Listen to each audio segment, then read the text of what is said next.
नमस्कार, SRK news channel से मैं कास्तुक दुबे आप सभी का स्वागत करता हूं।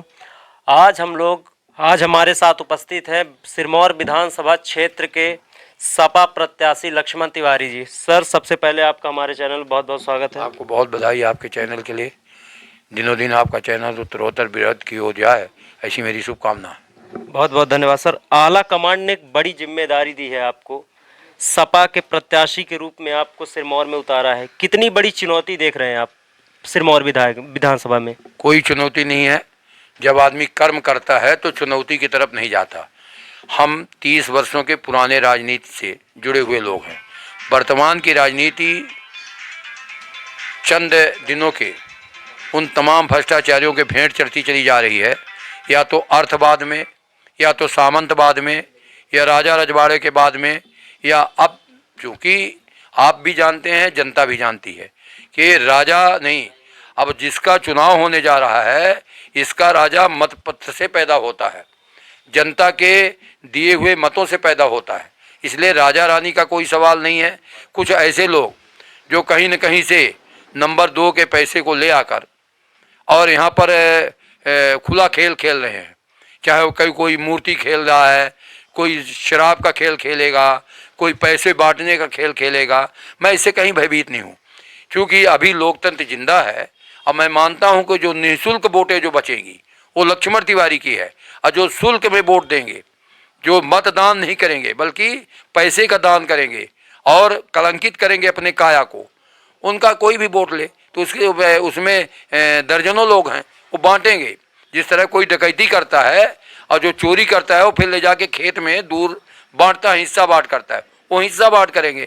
और जो शुद्ध मन का व्यक्ति होता है, जिसके आचरण होते हैं, जिसके संस्कार होते हैं, जिनकी मानवता होती है, जो गरीबों के लिए काम करता है, गरीब की आत्मा में बसता है, उसके लिए कोई चुनौती नहीं। अब मैं मानता हूँ कि मैं गरीबों के कल्याण के लिए, जन कल्याण के लिए, लोगों के हितों के लिए रात दिन एक करके मैं विगत 4 वर्षों से सिरमौर में लगा हूँ।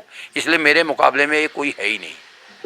सर, सिरमौर क्षेत्र की सबसे बड़ी समस्या आपने जनसंपर्क किया, आपको क्या किन किन समस्याओं को सामना करना पड़ा है? भाजपा का विकास 4 साल में कितना रहा है?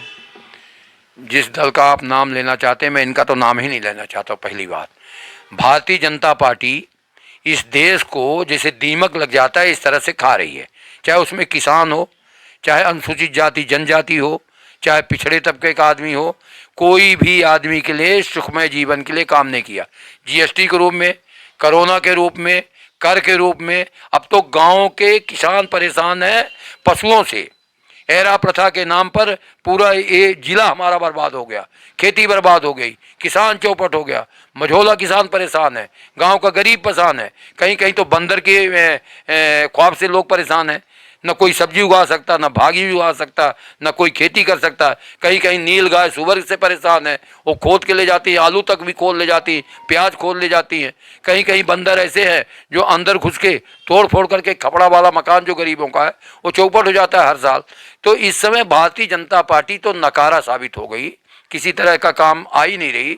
उसके विकल्प में दोनों हाथ में लड्डू लेके जो लोग घूम रहे हैं, उसका भी नाम लेना उचित नहीं है, पर अब कहना पड़ेगा, कांग्रेस के लोग वो दिव्य स्वप्न देख रहे हैं।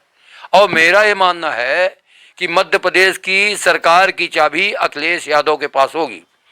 राष्ट्रीय अध्यक्ष अखिलेश यादव जी के पास हम सब लोग जो सैनिक जीत के जाएंगे उनको चाबी पकड़ा देंगे, और जिस भी तिजोरी का ताला खोलेगा, लोकतंत्र में मर्यादित तिजोरी होती है जिसमें जनसेवा होता है, उसका ताला खोलने का काम अखिलेश यादव करेंगे। ये double engine, single engine, 3 engine, 4 engine, ये लॉलीपॉप वाले इंजन है, ये इंजन इनका भ्रष्ट हो जाएगा और ये खड़े रहेंगे, और गंतव्य स्थान तक पहुंचाने का यात्रियों का काम समाजवादी पार्टी करेगी। इसीलिए मैं कहता हूं कि तीसरे विकल्प के रूप में मध्य प्रदेश में समाजवादी होगी। और आप रीवा में ही देख लीजिए, हम मनगवा भी ताकत से लड़ेंगे, हम देवतला भी ताकत से लड़ेंगे, हम सिरमौर भी ताकत से लड़ेंगे, हम त्योथर का भी अभी प्रत्याशी हमारा खुलने वाला है आज से कल तक में, आप देखिएगा, वो भी हम ताकत से लड़ेंगे। हम पूरे रीवा में भी हम ताकत से लड़ेंगे, जिसको चाहेंगे वो जीतेगा, जिसको चाहेगा हारेंगे। इतनी ताकत तो सपा के पास, अखिलेश यादव जी के पास है। इसलिए मध्य प्रदेश में हम तीसरे विकल्प के रूप में उभरेंगे और सरकार बनाने का रास्ता समाजवादी पार्टी के रास्ते से जाएगा। बहुत बहुत धन्यवाद सर। एक आखिरी सवाल आपसे, लाडली बहना योजना आई भाजपा की, वहीं कांग्रेस ने भी वचन वादों की बिल्कुल लहर लगा दी। ऐसे में क्या जनता प्रभावित नहीं होगी, उन वोटर प्रभावित नहीं होंगे? ये शुद्ध रूप से खरीदी वोट करने का एक तंत्र है। एक एक नगदी दे रहा है, एक उधारी की बात कर रहा है। एक नगदी दे रहा है जो सत्ता में है, और जो सत्ता में आने का ख्वाब देख रहा है, लालच लोभ में पड़ा है, वो वचन दे रहा है।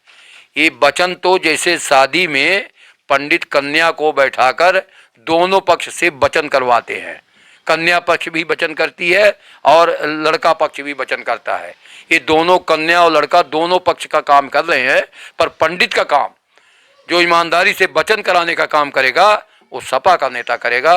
लक्ष्मण तिवारी जैसे लोग उस वचन पत्र को पालन कराने का काम करेंगे, फर्जी वचन देंगे नहीं। इसलिए मैं लाडली बहना को ही फर्जी मानता हूँ। चलिए, बहुत बहुत धन्यवाद सर।